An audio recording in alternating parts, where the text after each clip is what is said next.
Assalamualaikum warahmatullahi wabarakatuh. Mahasiswa Manajemen Bisnis Syariah dan Akuntansi Syariah Sekolah Tinggi Ilmu Ekonomi Syariah Putra Bangsa Slawi Tegal, dimanapun Anda berada. Pertama, saya ucapkan terima kasih dan semoga kita semua diberikan kesehatan oleh Allah serta tetap dalam semangat untuk belajar pada mata kuliah Bahasa Indonesia di pertemuan ketiga ini. Video ini dibuat bertujuan untuk agar mahasiswa berkali-kali melihat dan memahami secara komprehensif, secara menyeluruh apa yang dimaksud dengan kebahasa Indonesiaan yang pada hakikatnya menjadi sebuah bahasa kita sehari-hari, bahasa wajib kita itu ya, atau bahasa nasional kita. Dalam pertemuan ketiga ini kita akan membahas tentang tahap awal penyusunan karangan, menentukan topik karangan, pengertian tentang judul yang baik dan menyusun karangan atau outline. Nah, yang pertama adalah topik. Topik adalah sebuah kalimat yang merupakan ide utama sebuah paragraf, cerita sebuah tulisan lainnya. Jadi menentukan topik ialah memilih hal atau gagasan yang akan diutamakan dan menjadi bahasa pokok dalam artikel. Teknik menentukannya adalah bermanfaat bagi dan layak dibahas, harus menarik di sekitar kita, jangan terlalu baru, terlalu luas, jangan terlalu luas itu ya, ruang lingkupnya sempit dan terbatas, memiliki data dan fakta yang objektif. Judul adalah nama yang dipakai untuk buku atau bab dalam buku yang dapat mengisyaratkan secara pendek isi atau maksud buku tersebut. Contoh di sini adalah perkembangan Islam di Nusantara. Teknik menentukan judul adalah harus asli, relevan, provokatif, berbentuk frasa, tidak terlalu panjang, 5-15 kata, tanpa tanda baca, dan di akhir judul karangan menarik perhatian, logis dan sesuai dengan isi gitu ya. Teknik menyusun karangan. Kerangka karangan adalah sebuah rencana kerja ilmiah yang teratur untuk mendeskripsikan penyusunan pokok-pokok bahasan ke dalam bab dan subbab dalam menampilkan acuan berupa sumber rujukan atau referensi yang digunakan. Tahap penyusunan karangan adalah tidak mengolah ide sampai 2 kali sehingga penulis tidak keluar dari pokok masalah. Ini ya contohnya. Syarat-syarat menyusun kerangka karangan. Topik yang diangkat benar-benar aktual dan kontroversial ya, diajukan kalau skripsi atau tesis secara orisinil dan sebagainya. Teknik menulis latar belakang.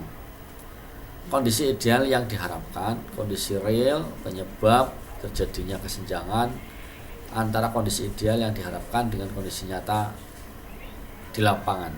Menelaah terhadap laporan penelitian yang ditulis dengan relevan. Ini sesuai dengan karangan yang ada, bahwa tulisan-tulisan itu pertimbangan objektif ada, pertimbangan subjektifnya ada. Syarat perumusan masalah penelitian, contohnya kuantitatif itu ya, memiliki batas yang jelas, memiliki bobot dimensi operasional yang dari masalah tersebut dapat dihipotesiskan, dapat diukur dan dapat diuji. Nah, untuk mendapatkan judul yang baik, seorang harus memperhatikan hal berikut. Asli, hendaknya tidak menggunakan judul yang pernah digunakan oleh orang lain.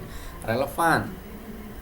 Setelah menulis, baca ulang karangan Anda, lalu carilah judul yang relevan dengan karangan Anda.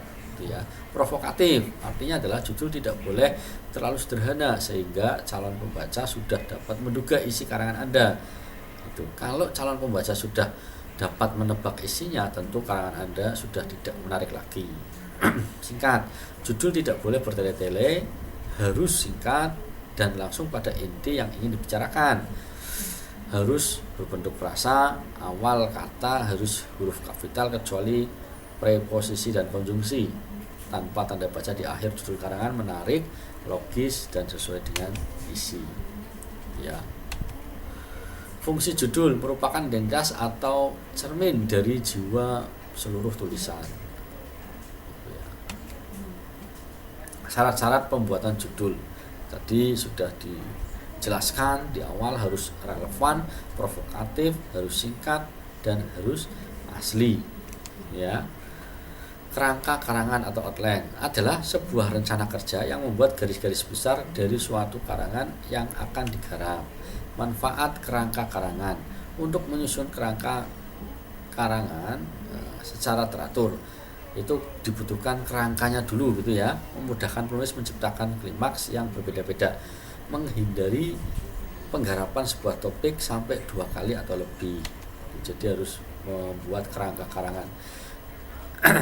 Kerangka karangan yang baik tidak sekali dibuat. Kerangka karangan dapat dicerminkan dengan baik, dicermati dengan baik secara berulang-ulang untuk dilakukan penyempurnaan. Nah, pola susunan kerangka karangannya adalah pola alamiah, pola logis. Macam-macam karangan. Berdasarkan perinciannya kerangka karangan sementara dan kerangka karangan formal. Kemudian berdasarkan perumusan teksnya ada kerangka kalimat, ada kerangka topik. Kerangka karangan yang baik ya, ada pokok-pokok dalam pemikiran, langkah-langkah membuat kerangka karangan, yaitu yang pertama merumuskan tema, mengadakan inventarisasi topik-topik turunan. Yang berikutnya mengadakan evaluasi, mengurutkan semua perincian topik. Nah, ini untuk tugas pertemuan yang ketiga, yaitu membuat leaflet tentang keunggulan STIS Putra Bangsa Tegal gitu ya. Apa itu leaflet? Adalah salah satu media cetak yang menggunakan bahasa kertas dengan ukuran kecil. Selebaran tersebut berisikan tentang informasi yang perlu disebarkan oleh khalayak ramai dan terdiri dari 200 sampai 400 karakter atau huruf. Huruf-huruf tersebut ditata dengan ditambah gambar sebagai pendukung isi leaflet tersebut. Ini tugas dari mahasiswa baik Aksya maupun MPS ya. Mohon untuk membuat leaflet itu semacam seperti brosur, hanya saja brosur bedanya dengan flyer itu leaflet lebih kecil lagi gitu ya. Demikian contoh dari leaflet itu semacam itu ya, semacam brosur tapi lebih ke ajakan-ajakan yang mengunggulkan STIS Putra Bangsa Tegal. Nah, itu ya, ini contoh-contohnya dan ada di sekitar kita. Itu ya, daftar pustaka sumber. Terima kasih. Sekian. Assalamualaikum